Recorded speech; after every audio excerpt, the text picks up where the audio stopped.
बिल्कुल बिल्कुल राजेंद्र, मैं कंटिन्यू करती हूँ। देखिए, इसी मंदिर मस्जिद विवाद के बीच इस्लामिक संगठन PFI, popular front of India की राष्ट्रीय कार्यकारिणी परिषद की 23 और 24 मई को एक बैठक आयोजित हुई है, जिसमें मंदिर मस्जिद विवाद को लेकर चर्चा की गई है।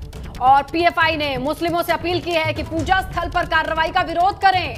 मुसलमानों से एकजुट होने की अपील की गई है, यानी एकजुट होकर के जहां भी मंदिर मस्जिद विवाद को लेकर के कार्रवाई हो रही है, उनको विरोध करने की ये बात बिल्कुल बिल्कुल। हमारे वरिष्ठ सहयोगी ओपी तिवारी जी इस वक्त हमारे साथ जुड़ गए हैं, वो हमें और ज्यादा इस पीएफआई की अपील के बारे में बताएंगे।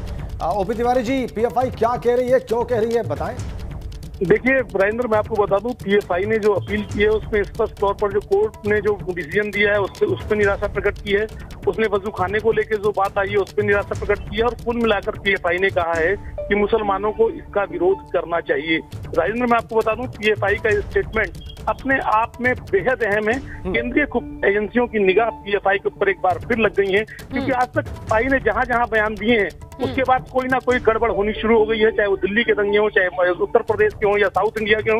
लिहाजा केंद्रीय खुफिया एजेंसियां पीएफआई के इस बयान के बाद ऐसे तमाम लोगों पर निगाह रख रही हैं जो गड़बड़ी फैला सकते हैं। राजेंद्र जी, तो ये जो बयान है पीएफआई का कि मुसलमान एकजुट हो, इसके बाद ये निगाह रखी जा रही है, लेकिन इसके तहत क्या कोई स्पेशल आप कोई आदेश एजेंसियों का या उनके टॉप बॉसेस का आपको मालूम हो तिवारी जी? देखिए, मैं आपको बता दूं कि जो खुफिया सूत्रों के मुताबिक ऐसे मामले आज तक जब भी आए हैं, पीएफआई जिन मामलों में कूदी है उन मामलों में आगे जाकर कोई ना कोई गड़बड़ी जरूर हुई है, ऐसा खुफिया एजेंसियों का मानना है और ऐसा उनका शक है। इसीलिए खुफिया एजेंसियों का मानना है कि इस मामले में पीएफआई के कूदने के बाद जरूर कहीं ना कहीं गड़बड़ी शुरू होगी, और यही कारण है कि आने वाले दिनों में हो सकता है कि केंद्रीय खुफिया एजेंसियां आने वाली अगली सूचनाओं के आधार पर कुछ जगहों पर अलर्ट भी जारी करें। फिलहाल केंद्रीय खुफिया एजेंसियों ने पीएफआई के इस बयान के बाद उन पर निगाह रखनी एक बार फिर शुरू कर दी है। अच्छा ओपी जी, इस पूरे एकजुट होने की अपील में क्या कोई इकट्ठा होना या कोई मोडस ऑपरेंडी या किस तरीके से इकट्ठा करने की बात सामने आई हो? कि उन्होंने इसमें कहा है कि मुसलमान इसका विरोध करें, और खास तौर पर जहां पर भाजपा शासित राज्य हैं वहां पर मुसलमानों के उत्पीड़न को लेकर भी पीएफआई ने अपने स्टेटमेंट में बोला। एक लंबा चौड़ा स्टेटमेंट पीएफआई ने दिया है और उसमें कई तरह की उन्होंने बातें कही हैं। तो उन्होंने किसी को ये नहीं कहा कि वहां पर इकट्ठा हुई है। अच्छा। लेकिन पीएफआई जब भी ऐसे स्टेटमेंट देती है उसके बाद कहीं ना कहीं गड़बड़ी जरूर शुरू हो जाती है, ऐसा आज तक प्रायः देखा गया है। बिल्कुल ओपी, ये कहीं ना कहीं से ये पूरा मैसेज सर्कुलेट होता होगा और कॉन्सेंट्रेट होने के बाद ही उसका इम्पैक्ट दिखाई देता होगा। बिल्कुल, पीएफआई ने बाकायदा अपनी प्रेस रिलीज जारी की है और ये बाकायदा उन्होंने सर्कुलेट किया है, सोशल मीडिया पर सर्कुलेट किया है और इसका बाकायदा प्रचार प्रसार कर रहे हैं। लेकिन इस प्रचार प्रसार की आड़ में कौन असामाजिक तत्व इसका फायदा उठाएंगे वो आने वाला समय बताएगा। जी, बहुत बहुत धन्यवाद आपका ओपी तिवारी जी। ये तमाम जानकारियां बहुत विस्तार में आपने हमारे दर्शकों को दी। तो popular front of India PFI ने मुसलमानों से एकजुट होने की अपील की है, निराशा व्यक्त की है जो कोर्ट का फैसला था सर्वे कराने का ज्ञानवापी विवाद में, और कहा है कि पूरे देश के मुसलमान एकजुट हों।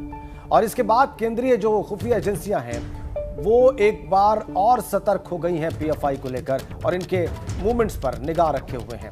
बिल्कुल, और अभी तो हमने एक वायरल पोस्ट देखा जिसका असर क्या हो सकता है लखनऊ में हमें दिखाई दे रहा था, उसकी तस्वीरें भी दिखाई, और ऐसे में पीएफआई के इस सर्कुलर के बाद किस तरीके का इंपैक्ट होगा ये देखना होगा। तो सिर्फ बीजेपी शासित राज्यों का ही बात किया जा रहा है और ये बड़ी बात है, जबकि अजमेर राजस्थान में है, वहां पे भी अब चर्चा चल रही थी, लेकिन वहां पर एकजुट होने की बात नहीं कही जा रही है भाजपा शासित राज्यों में खासकर। अब हम वीरेश पांडे के पास चलेंगे जो कि टीले वाली मस्जिद पर ही मौजूद हैं। वहां पर जो नमाजी इकट्ठा हो रहे हैं आज बड़ी संख्या में जुमे की नमाज के लिए, उनसे बातचीत करने का प्रयास वीरेश का था और उन्होंने दिखाया भी कि सिक्योरिटी कैसी है। वीरेश, अभी हम ओपी तिवारी की रिपोर्ट देख रहे थे और वो बता रहे थे कि पॉपुलर फ्रंट ऑफ इंडिया की एकजुट होने की अपील है। क्या आपके पास जानकारी है इस वक्त वहां पर?